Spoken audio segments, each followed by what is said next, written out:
Welcome to this short video describing how you make an application for the Emerging Researcher Award. So, assuming you have gone to the faculty webpage, you've identified the application you wish to make, it's taken you to a page that looks like this. This is the test environment, so it is slightly different. And because I have a number of activities already within the faculty award management system, mine looks a little bit different to yours, but basically you're going to see new award application. To apply for one of our personal awards, click here.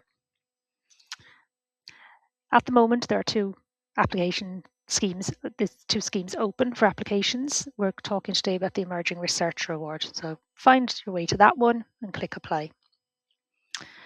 You will be taken to this screen, okay? You will have the opportunity to read through, find out exactly what's needed and who needs to sign in and verify your application and so on. At any stage, you can decide to click next and proceed with making your application, or you can press save and close and it'll take you back to the home screen. I'll just save and close to show you.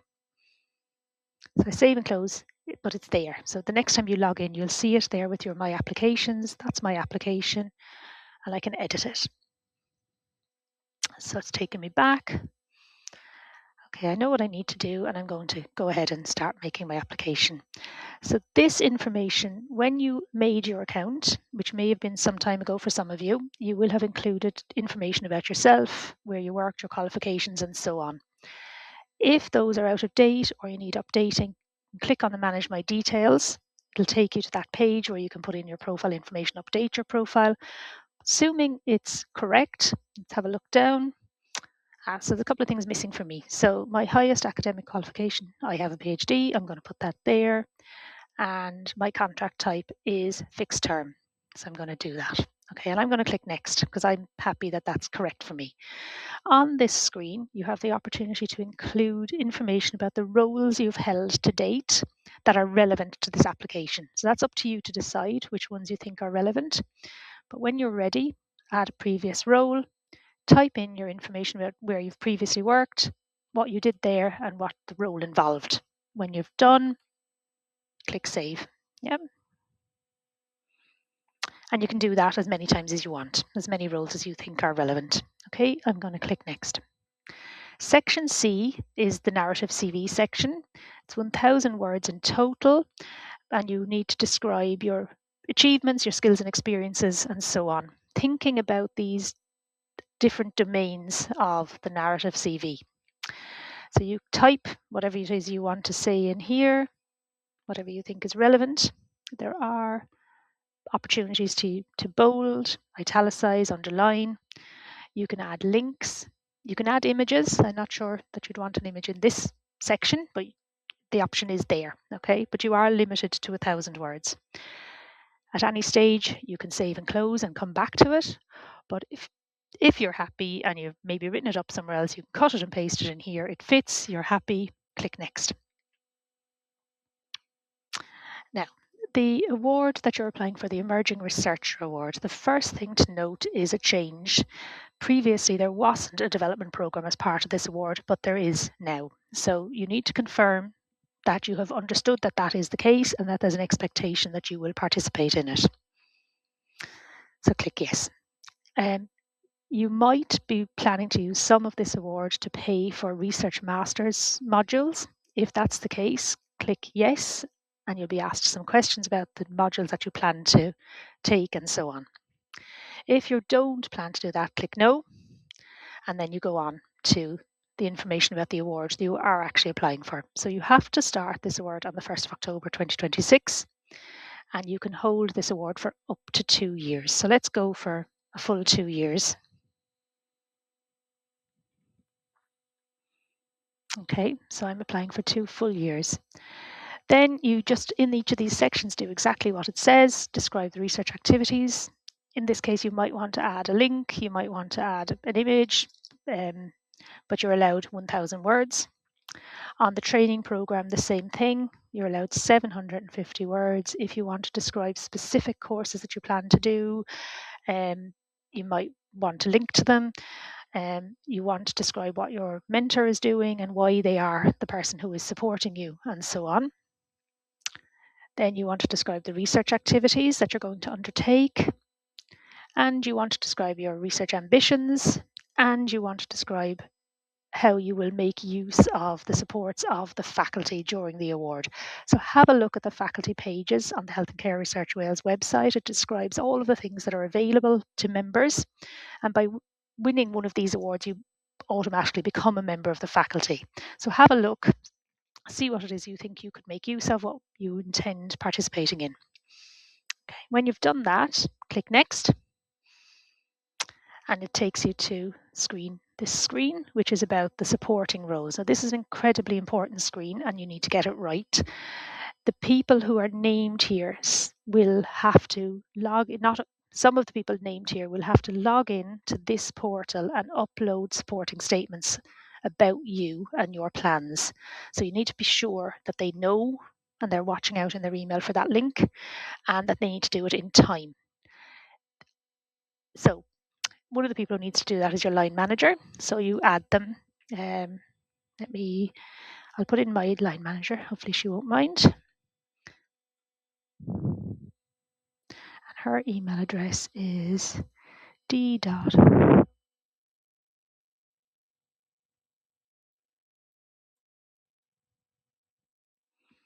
And I'm going to search for her. So she is in the system. So I'm going to select her, and that will alert her to the fact that I'm making this application, that she has an action that she needs to do as well before the deadline. Okay, you could have a situation where the person you plan to put in hasn't been in this system before and doesn't have a link.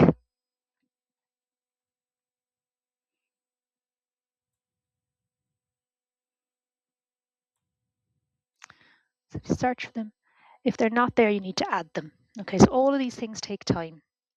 So make sure you allow the time for it. Okay, so you need to do that for your line manager, the person you've nominated as your research supervisor or mentor, your head of department, your R&D director or equivalent. So whoever it is within your organization who is going to support and allow you to undertake this activity. So some of these people might be the same people, it might be the case, but you need to actually check who it is that actually is going to need within your organization, who it is that you need to sign. And the finance officer is the person who will have provided you with information about your salary. They will have worked out as best they can what they think your salary is going to be next year and the year after. They'll have worked out the percentages, they'll have given you information about on costs and so on. You need to name them there. Okay, so when you've added all of those people and they have logged in and done their actions, you'll be able to see the statements will appear. So we haven't done that yet, so they aren't appearing here, but they will appear there. You'll be able to check back and see if they're done and maybe nudge them if they haven't done them.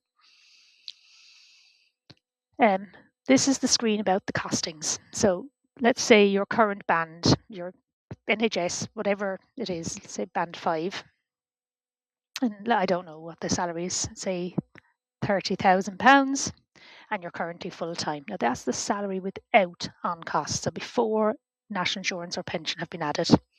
For this award, you've decided you'd like to do 50% of your time on this award, so 0.5 whole-time equivalent. Okay, so you've made that decision yourself. That'll partly be to do with your availability, the scope of the work you've planned, but it also will be to do with the costs, remembering that the upper limit for this award is £80,000 over the 2 years. Okay, so on this screen, you're asked for your salary including on costs. So to make it simple, let's say that in year 1, your salary with on costs is £40,000. And in year 2, your salary with on costs is £50,000. I've had a good pay rise in year 2. We're saying we want to do this award at 50%. So in year 1, you want £20,000 towards your salary. And in year 2, you want £25,000 towards your salary. So £45,000 across the 2 years. Then for part of your award, you want to spend some money on travel.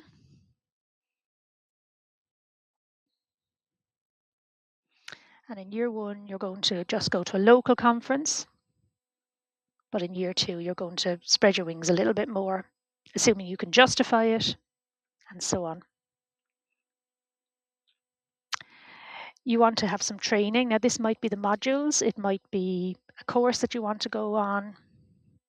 Say you want to go on a course for training for researchers, and it's going to cost, you're going to do that in year 1, and the course costs £400. And in year 2, you're also going to do some training, whatever it is, a top-up course, 150. Okay. Public involvement costs. There is an expectation that some of your budget will be allocated to public involvement, so have a good think about what you might need to do. Think about the standards for public involvement, and think about look into the standardized sort of costing suggestions for PPI. And when you're ready, type it in, and in year 1 you're going to do, say, £2,000,